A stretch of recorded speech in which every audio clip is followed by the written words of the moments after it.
E se, por um instante, o tempo deixasse de ser uma linha e se tornasse uma janela aberta diante de você? Do outro lado, não haveria arranha-céus, carros ou eletricidade. O que você veria seria o mundo no ano 1 depois de Cristo. Um planeta já cheio de civilizações, reinos e impérios, mas sem sequer imaginar que aquele seria o ponto zero da contagem que marcaria toda a história humana. Esse ano não começou com fogos de artifício, nem com consciência de algo grandioso prestes a acontecer. Para as pessoas daquela época, era apenas mais um ciclo de colheita, guerra e sobrevivência. E, no entanto, o tempo mostraria que aquele período, aparentemente comum, seria o marco simbólico de uma nova era. Mas como era viver naquele mundo? Como era acordar no ano 1 depois de Cristo? Comer, trabalhar, criar filhos, adorar deuses ou simplesmente tentar sobreviver? Neste episódio, vamos atravessar fronteiras e desertos, palácios e vilas, para descobrir como era o cotidiano das pessoas que viveram no momento mais enigmático e decisivo da história. Se você gosta de explorar o passado com profundidade e descobrir o que realmente moldou o nosso mundo, já aproveite para curtir o vídeo, se inscrever no canal e ativar o sino das notificações.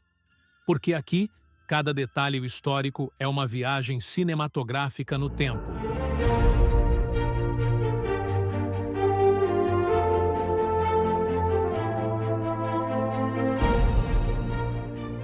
O planeta do ano 1 depois de Cristo não era um lugar primitivo, era um mundo complexo, organizado e surpreendentemente conectado.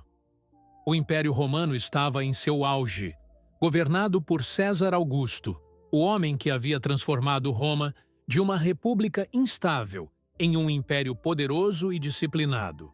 As estradas romanas se estendiam por mais de 80 mil quilômetros, ligando o Mediterrâneo do norte da África às fronteiras frias da Germânia. Era possível viajar de Jerusalém até Roma seguindo rotas de pedra, hospedando-se em estalagens e atravessando portos onde dezenas de línguas se misturavam.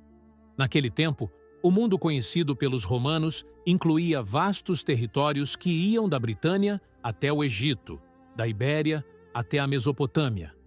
O comércio florescia. Navios carregados de trigo egípcio cruzavam o Mediterrâneo. Caravanas traziam especiarias da Arábia. E o ouro fluía das minas da Espanha para os cofres de Roma. O império era um organismo vivo, sustentado por milhões de camponeses, artesãos, mercadores e escravos. Enquanto isso, no extremo oriental, a dinastia Han dominava a China, com avanços científicos notáveis, sismógrafos, papel rudimentar, ferro fundido e uma estrutura burocrática organizada. No subcontinente indiano, o Império Kushan emergia, conectando rotas que mais tarde fariam parte da Rota da Seda. E, entre esses polos de poder, existiam reinos independentes, povos nômades e tribos esquecidas, todos coexistindo em um planeta já globalizado à sua maneira. Mas, apesar dessa grandeza, a vida comum era dura. A imensa maioria das pessoas vivia em vilas agrícolas, em casas simples de barro e pedra. A luz vinha do fogo e o tempo era medido pelo nascer e pôr do sol.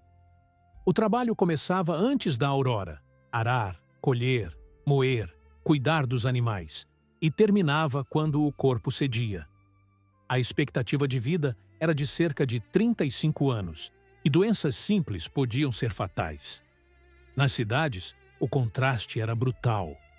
Roma, com quase 1 milhão de habitantes, era o coração do mundo conhecido.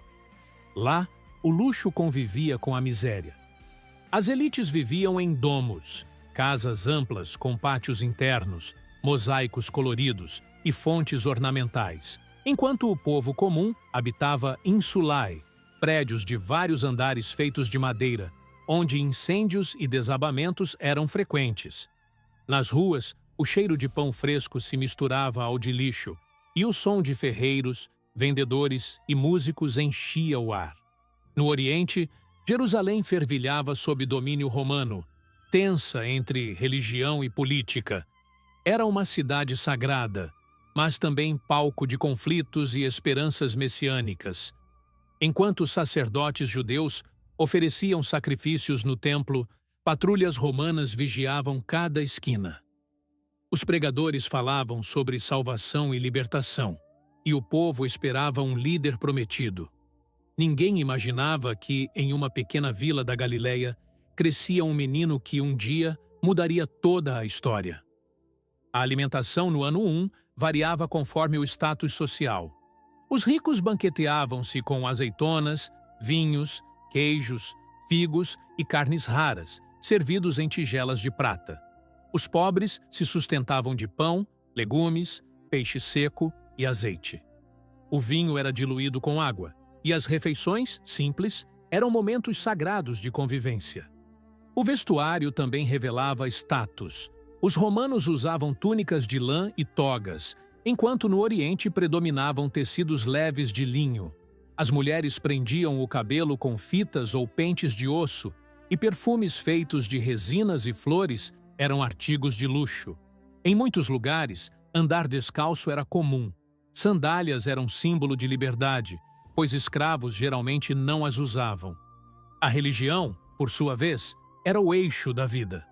O politeísmo dominava o mundo. Júpiter, Ísis, Mitra, Baal, Ra, Horus, Zoroastro, cada região possuía seu panteão e seus rituais. Mas, em meio a tantos deuses, o monoteísmo judaico era uma exceção radical, sustentado pela fé em um único Deus invisível, eterno e justo. Essa ideia, que parecia isolada, logo se tornaria a base de uma revolução espiritual global. O mundo do ano 1 era cheio de contrastes. Civilizações avançadas e vilas esquecidas, luxo e fome, sabedoria e superstições. Era um planeta em movimento, no limiar de uma transformação que ninguém percebia. A transição entre a antiguidade clássica e o início da história que ainda vivemos. Está gostando do vídeo? Então curta e se inscreva agora. A cada semana, novas histórias reais, tão intensas que parecem lendas, voltam à vida aqui. Continuando.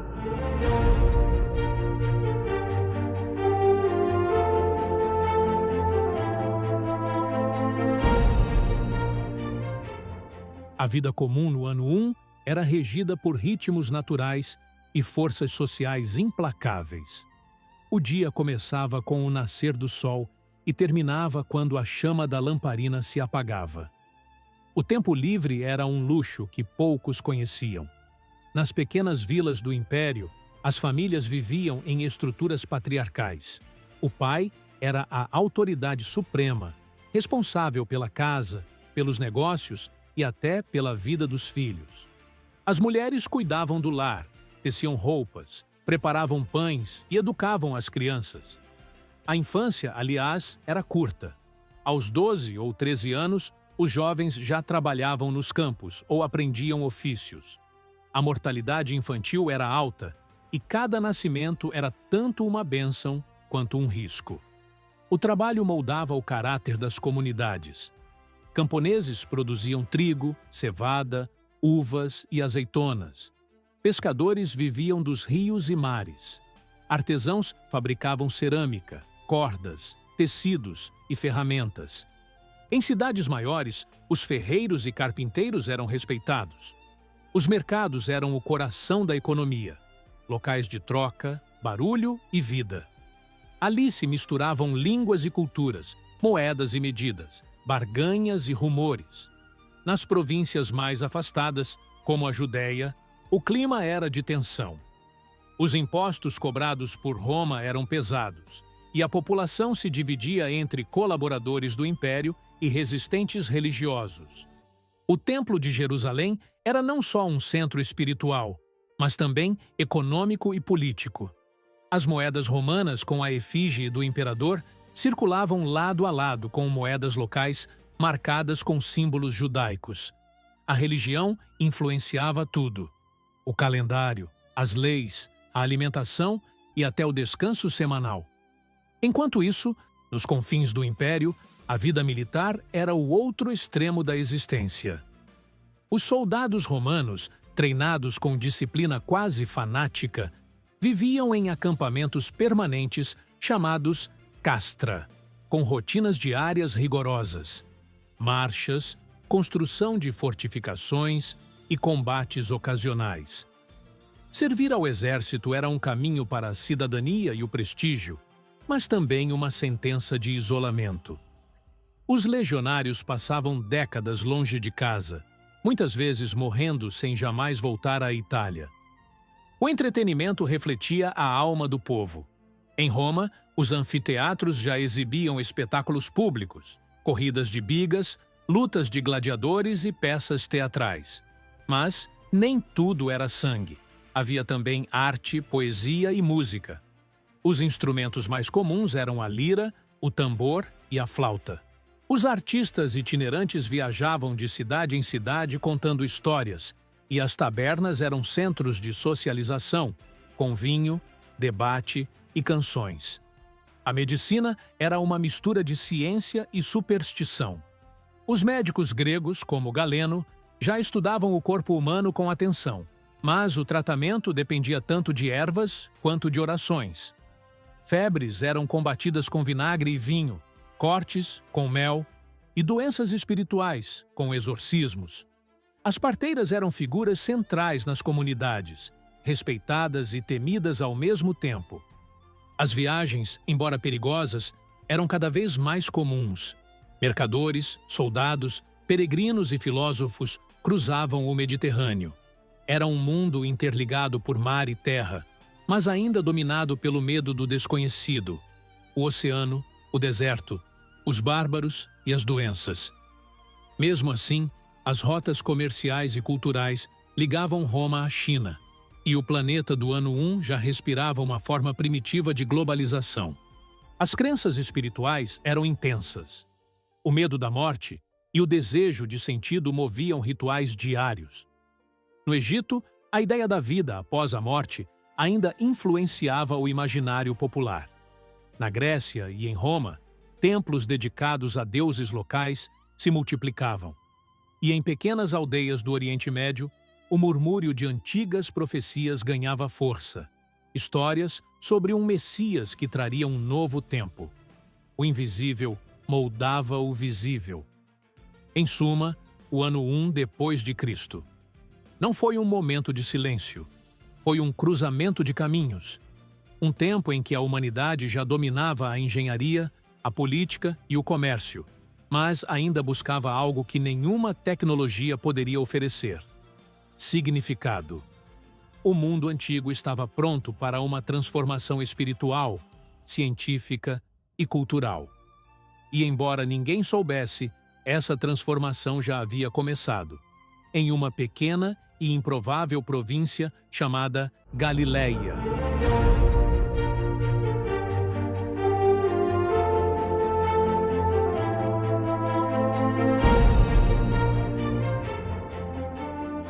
Ao olhar para o ano 1 depois de Cristo, percebemos algo surpreendente. Aquele mundo, de certa forma, ainda vive dentro do nosso. As ruas de pedra se transformaram em rodovias asfaltadas, os mercados em centros comerciais e os mensageiros a cavalo em redes digitais.